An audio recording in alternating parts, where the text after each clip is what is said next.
Hello and welcome to the Everything is Black and White podcast. It is the Monday show with myself, Andrew Musgrove, and our Newcastle United editor, Aaron Stokes. We're live on Facebook and YouTube. So if you're on YouTube, hit that subscribe button. And if you're listening later on the podcast, hit follow and drop us a rating and review. It is a brilliant pleasure to say we are recording this podcast on the back of a Newcastle United win, beating Wolves 2-1 up at St James's Park. But we can only start one place, Aaron. You knew it was coming. You knew it was coming. Regular listeners of this podcast will know what we talked about last week and how I said Jacob Murphy should start. He should be in place of Miguel Almiron. Aaron was not with the idea. Many of you weren't with the idea, but I had faith in Jacob Murphy. I knew Eddie Howe would be listening to me as well. He picked Jacob Murphy to start. Aaron put a Nando's on the line. Aaron lost the bet. We can't wait for Tuesday dinner time because what we're going to do tomorrow dinner time, Aaron? Well, I'm gonna reluctantly buy you Nando's and we're gonna eat it live on YouTube, aren't we? Just for the viewers' pleasure. But yeah, look, I'm a man of my word. I'll stick to it. A bet's a bet, and even though you won it on a technicality, I'll buy you Nando's tomorrow. A technicality. So just explain to the listeners and viewers what you mean by that. How did I win this bet on a technicality? So regular listeners of the show will know that last week I was convinced that it would be Anthony Gordon. Filled in for Miguel Almiron. I thought he would play alongside Isak and Maxi. And some would say if Anthony Gordon was fit, there wouldn't have been a Jacob Murphy in the team. So you won, but did you really win? At what cost did you really win? I tell you what, right, when you look at Jacob Murphy's performance yesterday, and there were a lot of good performances, he did not put a foot wrong. He started the game how I thought he would do, getting down the wing, putting the balls in the box. In the first 10 minutes, he had 3 crosses into the box. In the first 2 minutes, he had 2 crosses into the box. He did exactly what I thought he would do. Wolves couldn't handle his quick feet, his quick pace, and he was also back defending. And you know, everyone, to be fair, that came in as a starter that didn't start the week before. So you got Maxi, obviously Cher came back in, but that's expected. So let's forget about him for the moment. But Maxi, Joe Willock, Isak, and Murphy, they all played so well. And if that was a challenge by Eddie Howe to say to the fringe players, for want of a better phrase, go out and prove my decision right, go out and prove that I was justified, they accepted it. And I tell you what, they took it on, didn't they? Because I thought everyone yesterday that came in played really well. Yeah, I've got to agree. And look, Eddie Howe making 5 changes. Have we ever seen that before? It's not an Eddie Howe thing to do, especially not changing the entirety of the front three. Very, very bold. You know, fans have been calling for it. And in some ways, Howe sort of had a free hit because he could make these changes and he wasn't going to get any stick for it. The fans were calling for Isak. The fans were calling for Maxi. Cher was obviously, you know, a no-brainer coming back in. And as you say, every single one of them that stepped in has, you know, really, really played well. I thought it was a very, very positive performance throughout, even when they went, even when they conceded, you know, the heads didn't drop. And yeah, look, I know we joke about Murphy and we've had a good joke about it, but absolutely fantastic yesterday. Really, really good, really positive, really dangerous. And look, you know, you can't grumble with, you know, the impact he's had. I think the word for me is just direct. Yeah. Like, you know, I know Almiron came off the bench and he scored a beautiful goal, a bit like with the deflection, but he did what Almiron does. But with Murphy, there's no kind of cutting back inside. He's putting that ball in the box. And sometimes I think, especially in recent weeks, Newcastle have just lacked that. So it was really good to see him just really going down the wings with one thing in mind, you know, either getting the ball in the box or taking a pop at goal.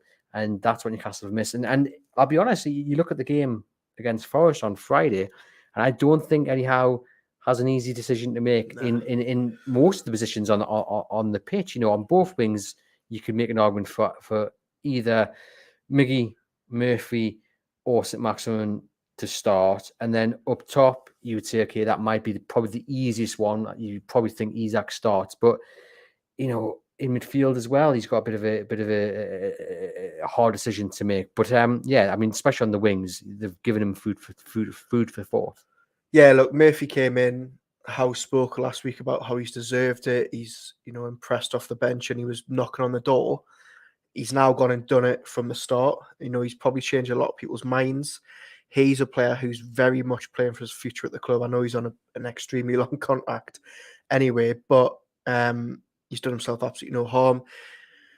Maxi, I know we spoke off we had sort of different views. I thought he was one of the quieter ones yesterday. By no means had a bad game, but I just thought, there was others offering more. And then obviously Miggy comes off the bench and scores and refines his form in front of goal. So just on St. Maximin, and this might surprise a few people, I'm going to really sing his praises here. For me, Joe Willock was man of the match. I thought Joe Willock was absolutely unstoppable. But there were times in that game, especially in the first half, when Maxi was just running at the defence and they just did not know how to handle him. And yes, the end product wasn't always there. And that's going to be the issue in his game. I don't think we're ever going to be sitting here saying the end product is there with St. Maximin. It's going to be kind of 50-50.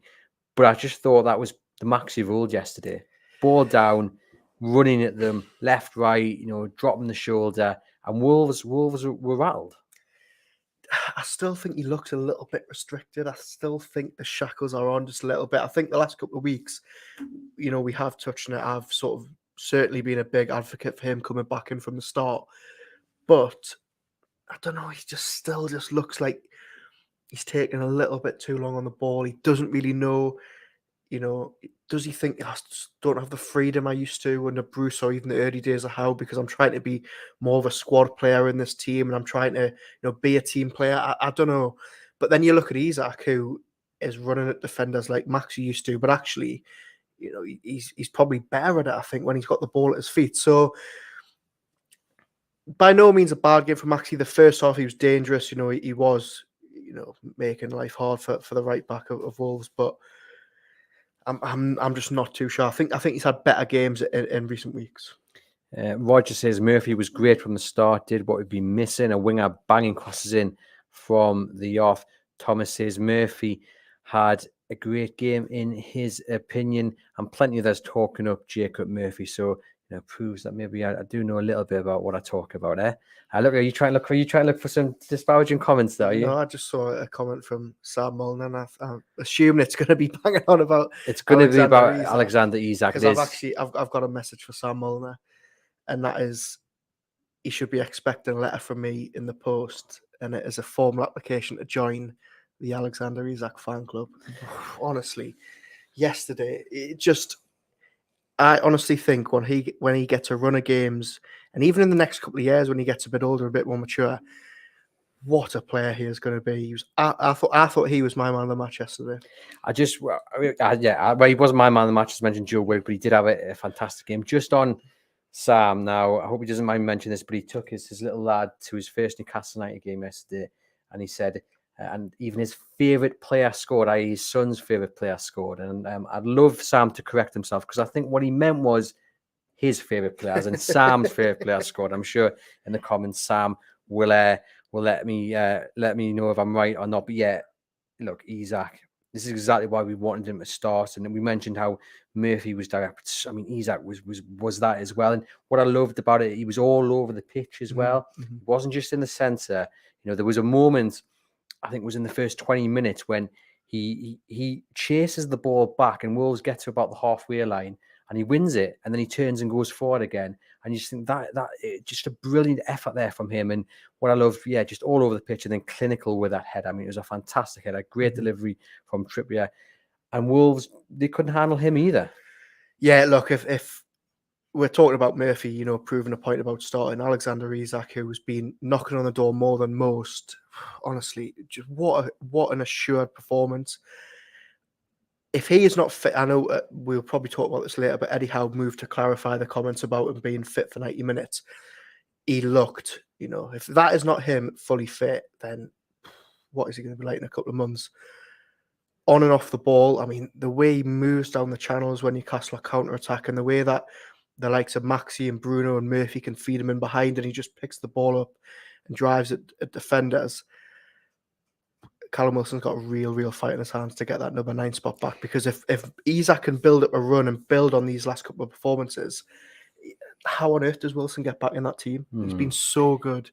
Sam says, yes, Aaron, we're going to have a whale of a time. Isak is class. My son Charlie went to school singing Miguel Almiron this morning.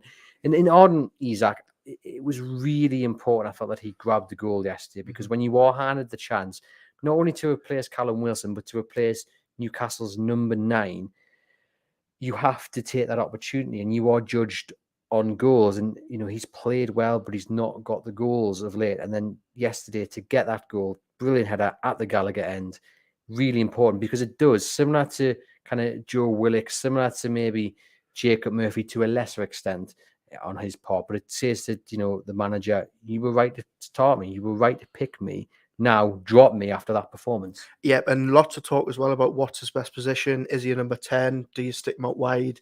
Can he play as a number 9? I think yesterday proved that actually, he's more than comfortable playing in that central striker role. And very, very interesting. Howe was asked about it at full time about, is he still considering Wilson and Isak together? And he sort of alluded to the fact that it would only ever be later in a game. I don't think he's got any plans to start the two of them together because the balance loses elsewhere. So it really is going to be a battle between the two of them for that one position up front. To coin a phrase, says Willock and Isak were the best two players on the pitch. We've got Dolph Peters here saying, good to see a good delivery by Trippier. It's been a while, and it has. I felt his corners still weren't great. He couldn't beat the first man, and when he did, it was hit too far the other way. But that free kick, that delivery, that's exactly what we need to see more from Kieran Trippier. And I wrote a piece earlier in the week, and did a video about how we need to see him back to his best, because when he is, Newcastle are, and we saw glimpses of it yesterday. I didn't think he was 100% at his best. He was unfortunate for the equaliser. He slips when he tries to clear it. I thought it was an all right performance. I just want to see more with them corners. But as Dolph says, a fantastic assist for Isak's goal. Yeah, if I'm completely honest, I thought Trippier played well. I think, if you take that little slip and that mistake out of it, I think he had a near perfect game. I thought he kept Podence quiet in the first half, apart from that one chance. I thought he was back to sort of the Trippier of old. Deliveries were better, and I mean, I know you talk about those corners hitting the first man, but Bruno hit the bar from a decent corner. I mean, say a decent burn, probably did well to keep it alive, but I thought his all-round game was better yesterday, and it was good to see because he sort of flew under the radar a little bit with his poor performances, and everyone was, God, Wilson's never been the same player since the World Cup. But actually, I think Trippier escaped quite a lot of criticism, didn't he, in the last couple of weeks, until maybe a week or so ago where it started to turn and everyone was starting to notice that maybe he's at fault for a couple of goals in the last couple of weeks. One man who was expected to drop out was Dan Burn. A lot of people thought Matt Targett would come in yesterday. Howe stuck with Dan, and I thought he played really well. Yeah, it's one of his best did. games in a long while. And there was one or two moments when he was caught out for pace, but I think what happened was the rest of his teammates kind of had that balance where it didn't matter so much. But for the large part, I thought it was a solid performance, a good kind of 7, 8 out of 10 performance from Dan Burn. And again, it makes those decisions which a week ago, and I suppose this shows the fickle nature of football. A week ago, them decisions are really easy. Dan Burn's got to drop out. Yeah. He's lost form. He's lost a bit of pace. Or Matt Targett's a proper left back. With a performance like that yesterday, it makes the decision a little bit harder, which is exactly what you want. You don't want Eddie Howe going into his office on a Thursday, picking the team for the Friday and having it easy. You want him sitting there scratching his head, thinking, well, can I really drop this person? Can I really drop that person? Yeah, absolutely. And I'll be completely honest. I took my seat yesterday and I sort of looked out at the players on the pitch and I saw that it was Dan Burn against Adama Traore, and I thought it's going to be one of those games like Anthony, like Saka, where Burn just can't deal with them. And actually, he absolutely kept him quiet all game. Traore comes off, Neto comes on, he keeps him quiet as well. And Dan Burn needed that more than most. He needed a good performance, more than Isak coming in, more than Murphy coming in, because we were sat here this time last week and you probably had 90% of the comments saying it's time for Target, it's time for Target. Well, actually, Dan Burn has proved that he's probably still got, life as a left back in this team.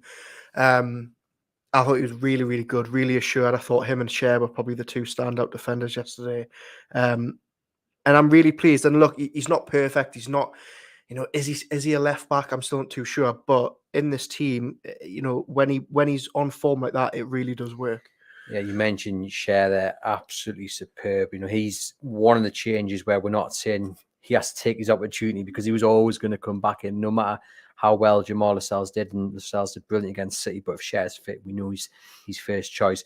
And there was a really nice moment. I've done the 5 things you may have missed from the game yesterday. And in the list is a moment when Raul Jimenez goes up, and you can see what he's doing. He's trying to win a foul because there was 10 minutes left, and the idea would have been to get the ball down, free kick, and lob it into the box and hope for, it drops. And Shea just kind of stood there, let Jimenez back into him, then he went up and he just fell over him. Shea got the ball and runs off, and it was Shea just showed he understood what the game plan was there. He knew Jimenez was going to try and buy the foul. He let him fall over and make a right mess of himself. And I thought it was just another moment in an overall performance by Shea where he kept Wolves quiet. And it was a really good performance. Yeah, he's just a warrior every week, isn't he? Just putting his head where nobody else wants to put it. I thought every header he went for, he won. Very, very composed. He dealt with Jimenez, as you said, expertly all game. And yeah, look, it still baffles me every week that we're praise Shea and he costs 3 million. It's just like, now, I mean, I know he's getting on a bit now, and he probably doesn't have that much resale value. But if Newcastle did want to sell him, he'd be getting a hell of a lot more than 3 million from now. He's been absolutely fantastic, and people talk about Joe Linton's transformation under Howe and Miggy's transformation, but actually, when Eddie Howe came to this football club, Fabian Schär was probably fifth choice defender. Steve Bruce wanted to let him go. I think many would have put someone like Fernandez ahead of him in the pecking order. I think at one point even Kieran Clark was getting a game over him. So yeah, just fantastic to see. And one of the best moments yesterday for me was the beam and smile of the kid in the stand who got his shirt at the end. Honestly, it was absolutely brilliant. It was on the TV screens as the players were making their way around, and yeah, really, really good to see. Yeah, I thought actually, the atmosphere, it was a little bit. I thought strange. I thought before kickoff, it seemed a little bit flat, but as soon as the game got going and Newcastle started, Newcastle started really quickly. They set the tone for the rest of the game. That first half, they were unplayable, and that all started from. If you noticed when they kicked off, the first kickoff of the actual game, you had Kieran Trippier and you had Dan Burn actually on the halfway line. So that showed you exactly the intent that Newcastle was starting this game with. They were starting and they were going to go forward and attack Wolves and really press them up. And that's something else we saw. We saw the high pressing nature, which we haven't seen in recent weeks. And I'll get into that in a moment. Just on the crowd, I thought when Newcastle got going, and then obviously the equaliser came, and again you saw that the hands being raised by Isak, didn't you, and Bruno. The crowd were right behind them. And I thought there was a lot of moments yesterday where the crowd were at the absolute best. And it's a cliche 12th man, but I think Newcastle really needed their backing yesterday. Yeah, I can't actually pick any holes in your assessment there. I think especially before the game, as you say, it was a bit of a weird atmosphere. Sunday 4:30, you'd never really seen Newcastle play at that time, and a big game, a lot of nerves beforehand. Can Newcastle get back on track? I actually agree. I thought early doors, even before Isak scored, the crowd was really, really sort of like old and like we saw at the start of the season. And as you say, they didn't let the heads drop when Wolves scored. And that could have easily happened because obviously, at that point, he'd just taken Isak off. Wolves had got a very, very lucky goal to get back into it.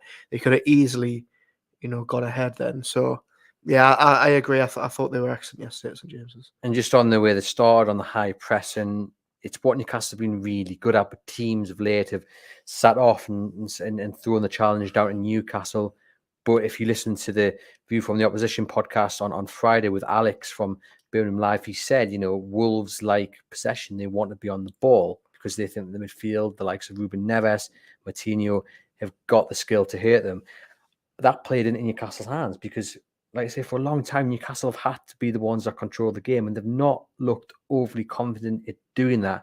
Whereas on Sunday, it was very much right. We'll sit back, we'll absorb, and we'll hit them on the counter. And Newcastle did what they're good at. And it's going to be interesting going forward because they're not going to be able to do that every week, but it's clearly what they're very good at the moment. Mm-hmm. What did you make of, I suppose, the change in approach forced by the way Wolves approached the game, but what did you make of Newcastle's approach to it? If I'm completely honest, the first half, which, I thought Newcastle should have been out of sight at half time. The first 45 minutes I thought was like watching the Newcastle United from August to Christmas. It was that team that were literally just going to kill a game in the first 30 minutes. Fast, quick pace. And if I'm completely honest, I think it was the three forwards that Howe picked that were responsible for that. With the ball, Murphy, Maxi driving at players, Isak driving at players. Without the ball, all three of them, not afraid to press. And And as you say, Neves and Matinho, I mean, we've seen so many times this season alone, they can just dominate a game. They're so good at the ball. They're so good at transition, from defence to attack. And, Newcastle didn't let them do that. I thought Neves, had a very, very quiet game. Matinho was all right. But yeah, I thought the team selection was actually spot on.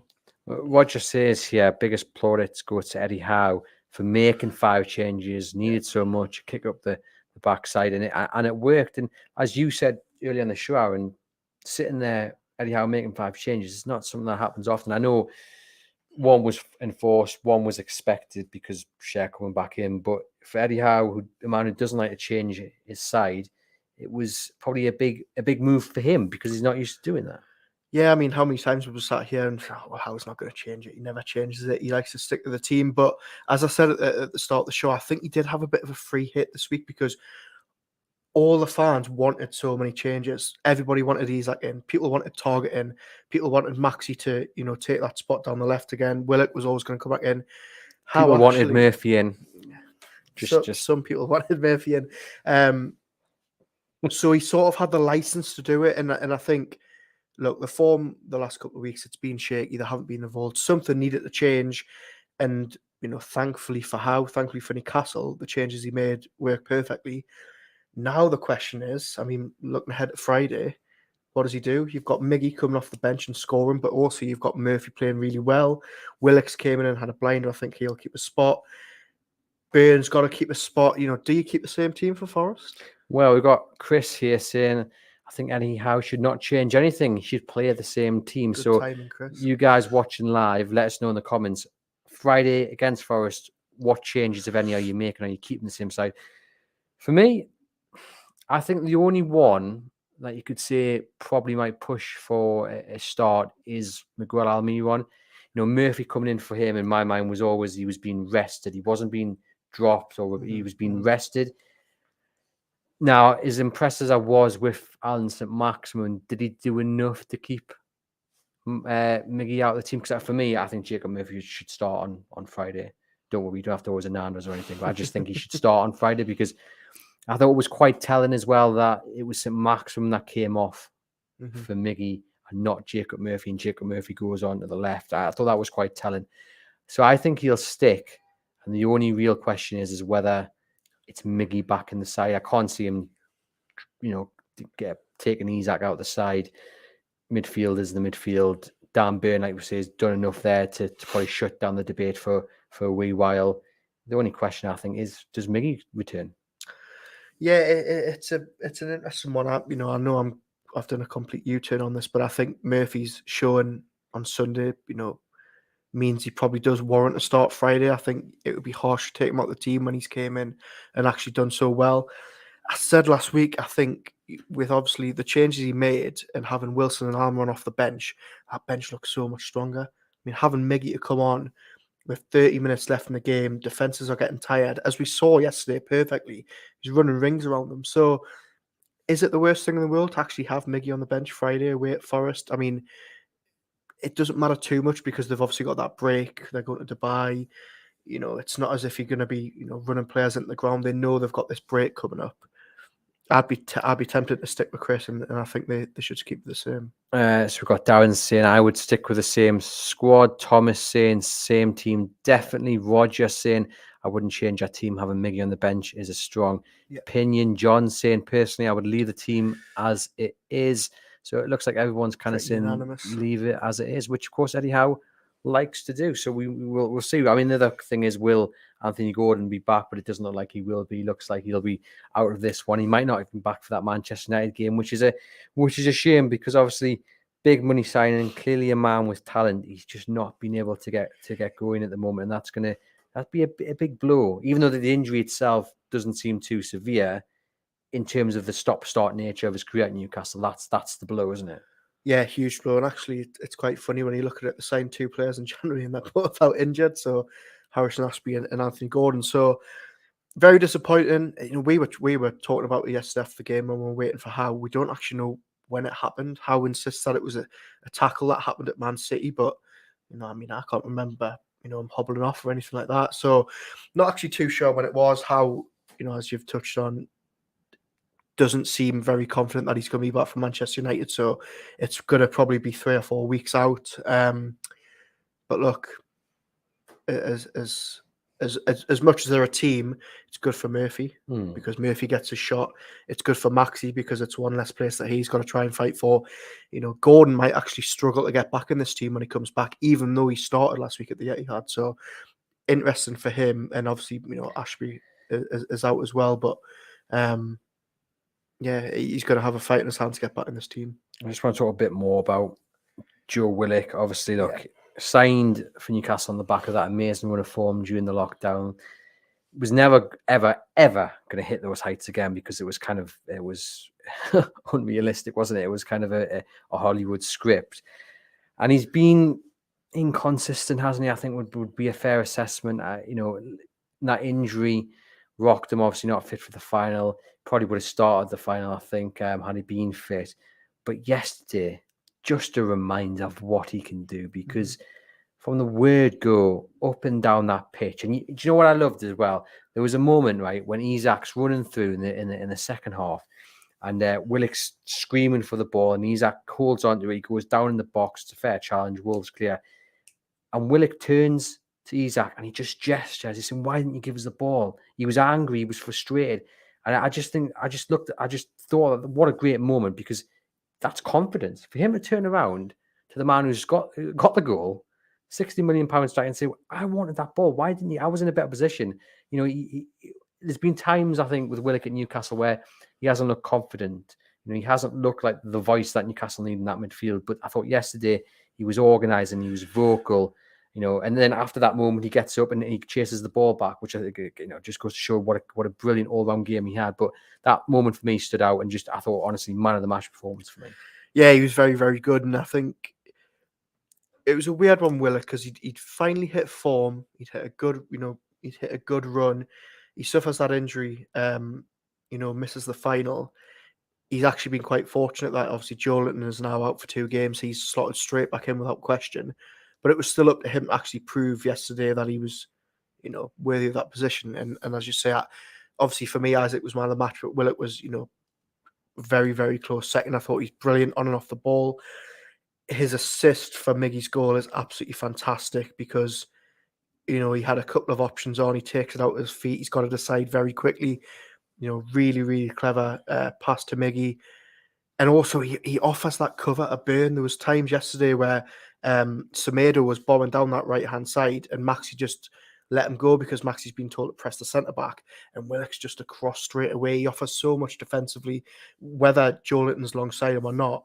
It's big shoes to fill with Joelinton, because we were sitting here saying, I fear Newcastle are going to really suffer without Joelinton, because, again, I'll repeat myself, he's been the most consistent performer, in my opinion, this season. But they didn't look like they missed him at all yesterday. No, they didn't. And Willock and Joelinton are obviously different players, and I think Joelinton probably offers more balance, but the team certainly isn't unbalanced when you've got Willock sort of playing, on the left of that 3. I think he's proven now he's a lot fitter than he was. Even at the start of this season, I think he's getting fitter and fitter. He's got more of an engine now. And he's proven that off the ball he can be just as effective. So, yeah, absolutely fantastic. Really pleased for him because, as you say, at the start of the season, he just wasn't. It might be a case that, he's finally settled, moving away from Arsenal, where you've been for most of your life, is obviously going to be a big, big move. And then you had that utterly bizarre statement where he was pretty much thrown under the bus, wasn't he? We've spent all this money on Joe Willock. Steve Bruce was told if Joe Willock arrives for 30-odd million, there's no more money in the pot.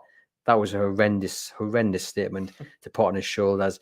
Maybe all those elements are now playing in his favour, and he just looks like a settled player. And it's interesting what's going to happen when Joelinton comes back in. We've got Truls here saying we should have Willock, Bruno, and Big Joe when Joelinton's done with suspension. Going forward, is that the midfield you think it will be, or has Sean Longstaff done enough where he keeps Joe Willock out, maybe even keeps Joelinton out? I think if they're all fit, and I mean, this has been the big thing, they haven't actually all been available at the same time of a lot of the season. Bruno's obviously been out, and then obviously Joelinton gets banned. Willock's had his injuries. Longstaff's been the only really, consistent player where he hasn't really picked up an injury. I think if they're all fit on their day, I think you go with that midfield three and Longstaff drops out. I think, everybody knows I love the work that Longstaff does off the ball, but actually Willock and Joelinton are proving that they can actually do that role pretty capably as well. And this is, again, it's going back to what I talked about. Suddenly, if you've got Wilson, Almiron, and Longstaff on the bench, the standard just improves, and the players that you're bringing on are, rather than, and look, this is no slight against him, but rather than bringing Matt Ritchie on to try and fill a role in centre midfield or, vice versa, you're having better options. So I think Longstaff eventually drops out. It's no slight on him. That midfield is just packed with talent now. I've got to say that I did love Matt Ritchie coming on yesterday.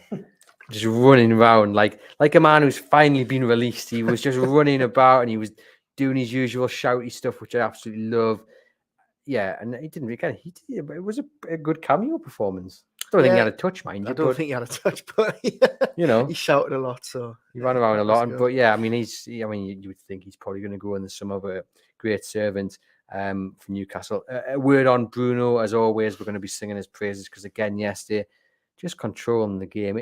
It's like he's got some kind of force field around him. When he gets the ball and he can just turn, it's like they can't get anywhere near him. Mm-hmm. That's Longstaff. Someone's right on his back, but he just turns with ease and no one's around him, picks out the pass. He's got the passion. There was a great moment at the end after that little corner where everyone's accusing Newcastle of fake time wasting. Miggy to Wilson, Wilson to Miggy to Bruno to Wilson. It comes across. Botman fires over. I should have scored, and I don't know if Bruno thinks it's gone in and he's just not seen it properly. But he kind of throws his hands up in the air and then runs around as he turns. And then I think he maybe has a realization that is probably a sitter he's missed there. His arms are still out like the Inge of the North. I think he was just going along with the momentum of the game. I think we're all like that. I thought it got in purely because I thought it's harder to miss than it is to score. I mean, I know he's a centre back, and look, we all love him. He's been fantastic. But that was criminal. I'll be honest, I thought it was Longstaff. So did that first week. I thought, what on earth's Botman doing that out up the pitch? And then obviously remember it was a corner. But look, if the game had been a 1-1 and that had happened, oh my God. But yeah, luckily Newcastle were in the luxurious position of already being ahead. But yeah, very good move from that corner, by the way. Excellent. Very good move. And as you said, 93rd minute, they could easily have kept it in the corner like City did a week previous. But yeah, really, really good play. But Bruno, I think he drew the most fouls, 4 fouls in the game. I think he's drawn the most fouls across the entire season. He's very, very clever at winning the fouls. Buys a foul very easily, doesn't he? And you could see how tired he was yesterday because it was late on. He wins a foul and he just falls to the floor, doesn't he? He's there for about 2 minutes with his arms outstretched, just taking a bit of a nap.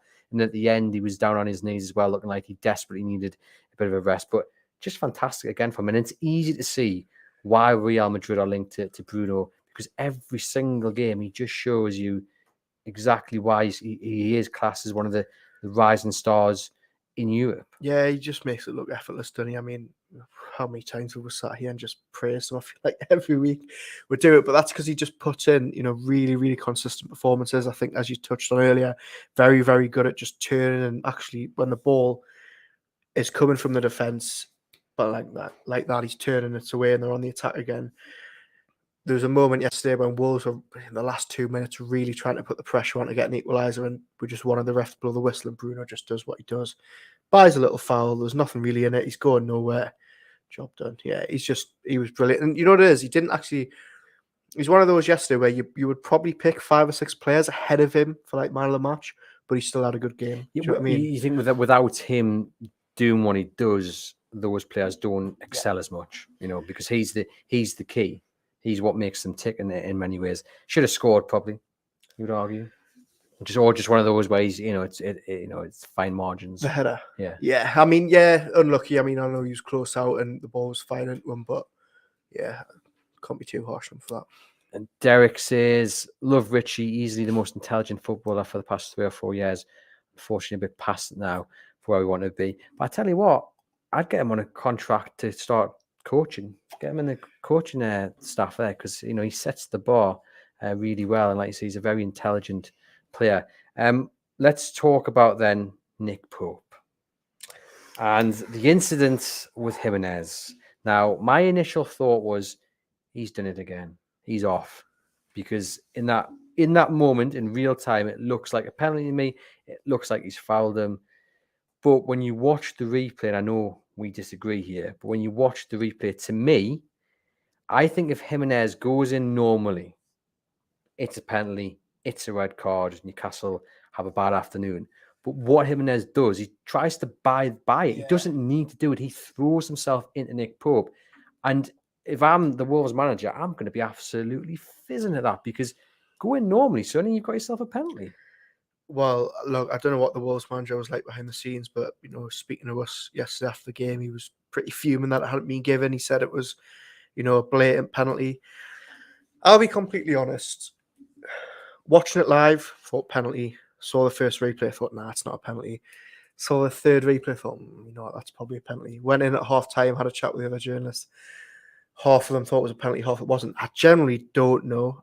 I think I agree with you. I think Jimenez looks for it, doesn't do himself any favours. I also think if that's at the other end of the pitch, we are sat here now going, that's an absolute disgrace.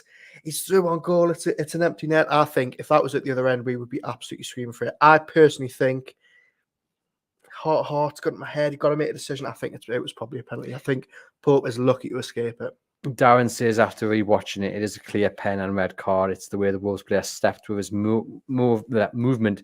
Looks like Pope did not touch him. Dolph says Dan Burn got body checked in the build-up to the Wolves box. Player shouldn't have gotten to Pope in the incident. And Derek says, come on, Andrew, foul, penalty and red card. No doubts at all. It was a penalty, I think. And the good thing is, and I didn't realise this at the time, but it would have been a 4-game ban for Pope. Casemiro's got 4, hasn't he, after saying that? I mean, that would have been so hefty. Here we go. See, to coin a phrase says, disagree.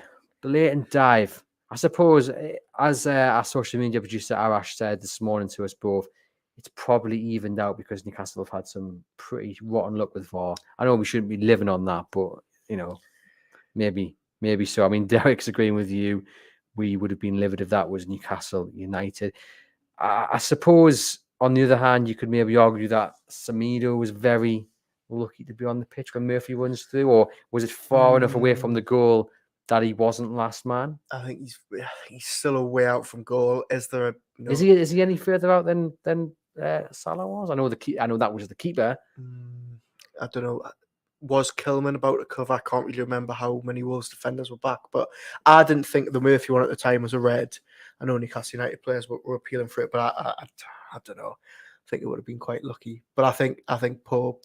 I mean, the annoying thing about that was, right, this is why I think he should have been sent off, Semedo, because Murphy's through. Murphy's through on goal, right? This is what would have happened. Comes through, dinks the keeper, because we know he loves a good dink, and it doesn't usually go off. Dinks it out with the keeper, back of the net, you owe me some cake. Yeah, but he didn't. So it's just a Nando's. Let's just keep it at that. Darren says, when Pope messes up, he does it in style. I'll give him that. I'm not sure that's a badge of honor Nick Pope will want, Darren. Good to see, though, that Nick Pope actually, he puts it out of his mind, and he made 2 fantastic saves during the game. And Newcastle, for all Newcastle were comfortable, Wolves still carried a little bit of threat, and there was two crucial saves that Pope had to make to keep that score in Newcastle's favour. Yeah, he did really. There was a couple of times where he looked a bit shaky. I don't think he's a goalkeeper that's very good with his feet. He's never. But we knew that, though. He's never going to be an Addison or he's never going to be an Edison or an Allison. We knew that. As a shot stopper, he's fantastic. Really good saves. That one from the free kick. Don't know if he gets a touch on it before it hits the ball, but that was fantastic. Really, really good to deny another Wolves player in this first half as well. Just a really, really good performance. Good to see that he's sort of back after that Liverpool mistake. Because then there was moments when you probably should have been sent off in the view of most people. It could be quite difficult to get that out of your mind in such a high intensity situation. So shows a good bit of character there. Yeah, definitely. And look, I think we've always known that about Nick Pope. He's very, very experienced. Anybody you speak to, whether it's in Newcastle, whether it's in the England set, whether it's any of his former coaches, they all say the exact same thing. Elite professional. And look, hopefully they just don't give him the ball with a back pass too often. Geordie Tune for Life says, Murphy would have hit the post. It's what Murphy does. And then Darren says, I think Pope needs this break coming up after the Forest game. Let's talk about then the table as a whole, Aaron. The results this weekend other than Spurs winning, Yeah. served Newcastle up a great opportunity in the race with the top four. Bournemouth beating Liverpool, fantastic. And it was always in their hands, but it was really, really, really crucial that they got 3 points yesterday to go above Liverpool, 4 points behind Spurs with 2 games in hand. It's still very much in Newcastle's hands, but really, you felt for that to be the case, they had to win yesterday. They had to, because they've been on, we'll call it a dip in form. We'll not call it a blip, but they've been in a dip of form. They need to get out of that kind of downward spiral. They did it really well. They've now got to go to the Forest and do it again. The table's looking so healthy. I mean, it sounds weird saying that when you think back to last year, but as I said in previous, I'm sick of saying let's look where we were this time last season, because that only gets so far. The race for the top four after yesterday's win in Newcastle's hands. Can they do it? I'd like to say yes, but I think there's still a long way to go. They need to prove that the Wolves win wasn't just I'm not going to say a flash in the pan because they've been there, done it this season, but they need to prove that they can back it up with a result at Forest. They needed a win yesterday, as you said, because obviously, opinion was starting to change slightly. You had people like yourself tweeting that they needed to kickstart their season and all that. I mean, come on, 6th in the table, but they needed a win just to, and look, they needed a win after 5 changes, because I think Kyle might have, got some stick. They needed to get that winner after he took Isak off and they conceded. It's in their hands. They've got the games in hand. The results, as you say, went their way other than Spurs. I'd like to say that they're going to qualify for the Champions League, but just not too sure. Jory Tune for Life says, we can catch Man United. It's not fantasy, it's reality if we beat Forest on Friday. The Man U with no Casemiro, with Fred. He says that the race is on. I mean, the one you're looking at is Spurs, really. We'll do the talking about looking ahead, because we know Eddie Howe is game by game. We'll look ahead a bit further. Spurs, so inconsistent, up and down.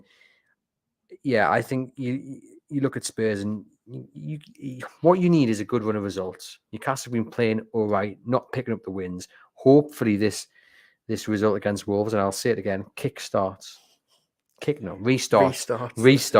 their form. Win against Forest, because I can't see Spurs hitting a consistent patch. I mean, it looks like Conte is going to go in the summer out of the Champions League. Things don't look right there. They've got the additional financial pressures that Newcastle don't have. They've got maybe the want away striker. Is Harry Kane going to leave, in the summer? That, is he going to go to another rival like City, maybe even Newcastle United? Don't think that's going to happen in reality. But there's so many distractions. Whereas here for Newcastle, everything looks like it's going swimmingly.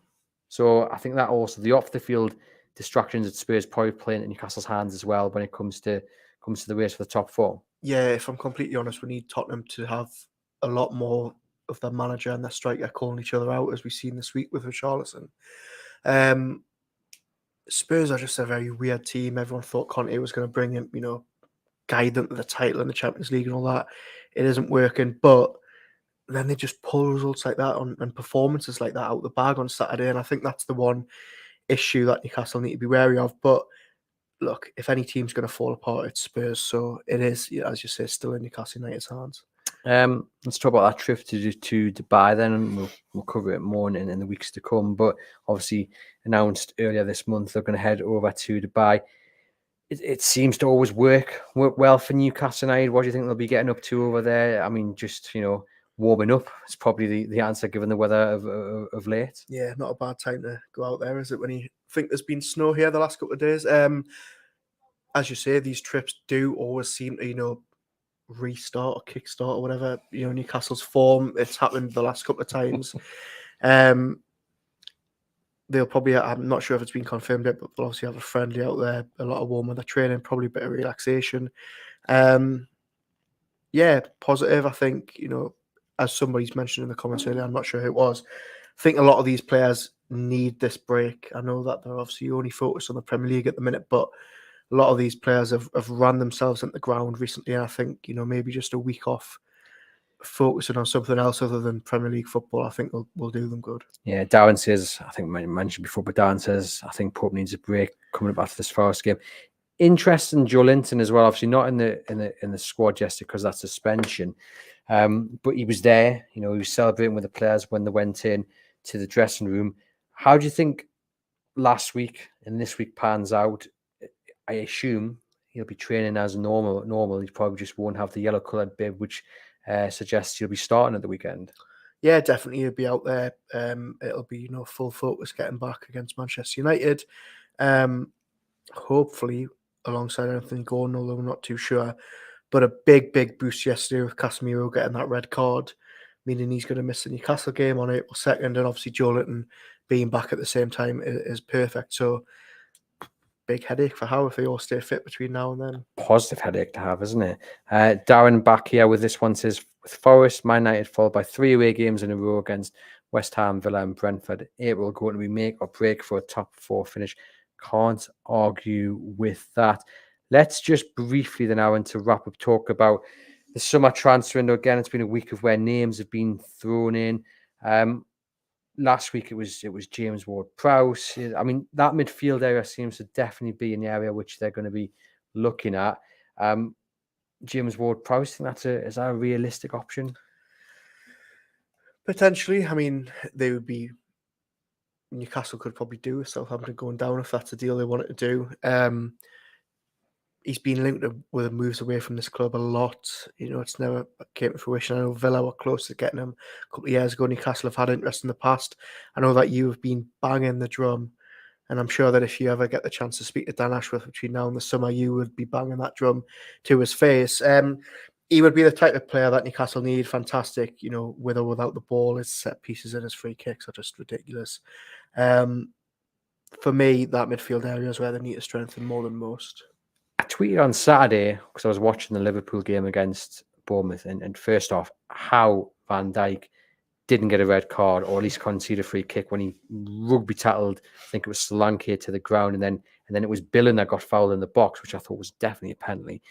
It's Billen I want to talk about because I've said before, when Newcastle played Bournemouth up here, he was so impressive. It was a horrendous game, but he was really impressive. And again, against Liverpool, very, very impressive. He looks like a very good Premier League player. I tweeted that out. Some people said, yeah, I would love to see him at Newcastle. Others said, nowhere near the level of where Newcastle United want to be. And I put back, well, actually, slow and steady. Newcastle might be battling for top 4, but the overarching message is still slow and steady. They're going to have to build a squad up, whether in the Champions League, Europa League, Conference League. They're going to need to add quality players. And Billen, he might not be Bruno's standard, but he looks a very good Premier League player. And it's them kind of players which will underpin kind of the foundation that builds up for success in the future seasons to come. Yeah, he looks very good, as you touched on. He played very well at St James's Park early in the season. Scored a really good goal, actually, little flick around the corner. He's creating more chances than anyone in this Bournemouth team. I think he might actually be their top scorer or close to being, from midfield. I get the argument, and I understand. I saw your tweet on Saturday. I thought you were going to get some of those responses about, they need to be aiming higher. But if they're going to qualify for Europe next season, they need a deep squad. Even if Philip Billen isn't starting at Newcastle, imagine bringing him off the bench. I mean, I'm not saying he's not good enough to start for Newcastle. I think he probably could. But yeah, look, I think he's going to have a lot of suitors in the summer. But yeah, I certainly wouldn't be against him joining. I think it's just important, to kind of taper expectations. And also, I mean, I can't remember just how good Marnie was at Southampton, but obviously he was good enough for Liverpool to come in and buy him. But did he really set the world alight? I know he scored goals, but there's nothing wrong with shopping at that level in the Premier League because there's always going to be good players. But for instance, Jordan Henderson coming from Sunderland, there's an example there. Jordan Henderson, despite the allegiances to Sunderland, a very, very good player. Just because you're not shopping around Europe's top clubs or the Premier League's top clubs doesn't mean you're not strengthening with very good Premier League players. Yeah, absolutely. And look, we don't know how big the budget's going to be. It's still, without major sponsorship investments, going to be a case of maybe watching the pennies in some cases. And I think if Bournemouth go down, you can get him on a cheap. I think it would be a good option. Got one here from Buster Blood Vessel, and that's an interesting name on YouTube. Says, I'd love to see Teeny and Madison start our summer spending. I think I'm going to be in the minority on this one, but Tierney just doesn't do it for me. Yes, he would be an upgrade on Target. Yes, he would be an upgrade on Burn. There's no doubt, and he's a talented player. but that injury record just sends shivers down my spine. So I've not seen enough of them to be honest to make a judgment. Reading comments, people seem very keen on him joining, but on his personality and I'm big sheer on big fans of his approach to games off the pitch and his captaincy ability. I mean, but do we assume that's when Newcastle are really going to be looking for a left back? Does that spell the end of Jamal Lewis's time at Newcastle then? I mean, Jamal Lewis, I think Eddie Howe's given him a chance, but for whatever reason it hasn't worked. I think Dummett as well is probably one that is going to be facing an uncertain future. I think they're definitely going to be looking for a top class left back. Tierney fits that bill very, very good. He can play centre back, where he plays for Scotland, because obviously they've got Andy Robertson as well, as you said, leadership material, captain for Scotland, plays very, very well for Arsenal. But look, he just doesn't stay fit enough for me. Darren says Jim Ward-Prowse and James Madison would be two great signings in the summer if the club are targeting these two to add quality. I mean, both of them would be quite something, wouldn't it? Derek says, I'd have Billy ahead of Maxi, but not Teeny. So he agrees with you there. And then we've got a big one here from Joe. Says, hi lads, sorry for the late start. It was nice to win and Isak to score and boost his confidence, but Almiron on the bench. When I saw that team, I thought he must be injured. I was livid to see our hero on the bench. Great, our top scorer scored the winner. Miggy. Is that your burner account? I was going to say, I didn't realise I tweeted that there. It looks like Joe's maybe going to stage a coup for the chairman and founder of the Miguel Almiron fan club. I'm glad to see there's someone who loves him just as much as I do. Big fan of Miggy there. I think I maybe might have offended him by suggesting Murphy dare replace him in the squad. Roger there says, is Phillips a no chance? I'm assuming he's talking about Calvin there from Man City. Yeah, I couldn't see that one happening. And after the season Phillips has had as well, I don't think you'd want to be going out and spending the big money that Man City would demand when he's barely played. Yeah, I agree with that. What did they pay, 60 mil or something for him? Something like that. Look, if you were signing him from Leeds, I would think that'd snap your hand off, but I'm not too sure. It seems to be another one of those players that's gone to City and their career's just taken a nosedive. I think, though, we can see exactly when Newcastle are aiming for in the summer. You're going to want that defensive midfielder, someone you can stick a foot in. You're going to want a left back, and you're going to want either a number 10 / forward. Yeah, I'd agree with that. I think they need two midfielders. They need, I can see them buying a young centre back, a new first choice left back, even maybe another striker to make sure they've got three there. I think they need probably 5 or 6, new additions to be competing. And I guess the big question is, because like Derek said there, James Ward-Prowse and James Madison would be a perfect way to start the summer spend. That sounds very ambitious.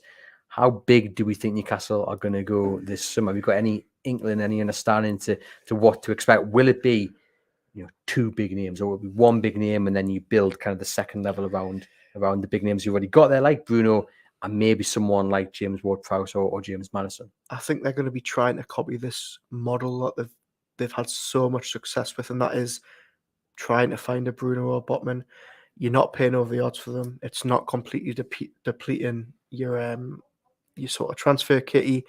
And look, they're going to have, if they qualify for the Champions League, it's a different story. If they qualify for Europe in general, they're going to need a very, very deep squad. They're going to need a lot more additions in, which means you probably have to be a bit more frugal with your money if you're spending it on 6 or 7 players rather than 3. Can I see there being a big 70, 80 million pound record signing? Probably not. But I think they'll definitely invest, and I think they've got deals in the pipeline in terms of sponsorship that are going to give them a big, big hand financially. The kit sponsor being one of them. But yeah, until those sort of deals are done, they're sort of having to, stick to financial fair play and stuff like that. So, but yeah, big summer ahead, definitely. The call for 6 or 7 new additions, I don't think anyone argues with that. That's going to be a massive task on not only Dan Ashworth to find the players and Steve Nixon, but also Eddie Howe and the coaching staff to implement those players into the squad, because we know personality and how they handle themselves off the pitch, and it plays a big part into what Eddie Howe wants to build here at Newcastle. They've got to basically pass the personality test, haven't they? can you find 6 or 7 game changers with that? Because I wrote a story the other week about Bruno Fernandes and his petulant behaviour against Liverpool when Man United got beat 7-0. Top class player, but he has those moments where he spits his dummy out. He's got a bad attitude, and then he does wonders in the next game. Do you know what I mean? So it's not going to be easy to find 6 or 7 players with the attitude of Bruno and with the talent of Bruno. Yeah, I mean, Howe loves to tell us all the time that, Brunos don't grow on trees. And it goes back to what we had the debate about last week. Do you sacrifice the personality a little bit for the talent that they're going to bring? And I think as Newcastle get further down the line, 2 or 3 years into this journey, they're probably going to have to start doing that. I think at this moment in time, I think Howe will want to keep the group as tight knit and as as similar as they can. But that all goes out the window when you're playing Champions League and you're trying to win massive trophies. So I don't sort of envy the job that Dan Ashworth and his team have got to do this summer. An exciting job, nonetheless. Final question then, Aaron. Darren Lee says, would the club cash in on Maxi to raise some funds for transfers, do you think? There'll be other players as well, I guess, to cash in on. Or will they actually, when you think about it? Will they, though? Because this is the thing I always go back to. Newcastle don't have many sellable assets. And what I mean by that is, yes, they've got Bruno and Botman and Isak, but they're not going to want to sell them. In terms of players that you can really see going, that will also bring in a significant amount of money. Maxi's maybe the only one, So yeah, I don't think it's inconceivable that he goes this summer. I think you'd probably get a good return on him if a club in Europe wanted to buy him. It just depends, whether there's any suitors for him. And also, he seems very committed to be staying at this club. So interesting to see what to do with him this summer. I mean, I'm a big fan of Miggy, but Joe seems to be the biggest fan I've ever met. I felt for Miggy, he says. He must have been so embarrassed for Murphy to be chosen ahead of him. I think that's a little bit unfair on Jacob Murphy, and Jacob Murphy did an excellent job. Team game, we win together, we lose together is the mantra Eddie Howe seems to like to push out there. This has been the Everything is Black and White podcast. We're going to bring you a very special video on our YouTube channel tomorrow when Aaron... Stop talking about it, really, honestly. When cash in my winnings from Aaron's bet that he made about Jacob Murphy. We'll do a menu reveal. You'll see what we've ordered. And then we'll talk about a bit about Newcastle after we've eaten it. I know Aaron said we're going to eat it live on Facebook or YouTube. That's not going to happen because no one wants to see that. But there'll be a big Nando's reveal tomorrow on our YouTube channel. Hit that subscribe button if you're watching there now. Hit the follow button on the podcast channel and head over to chroniclelive.co.uk for all the latest Newcastle United news.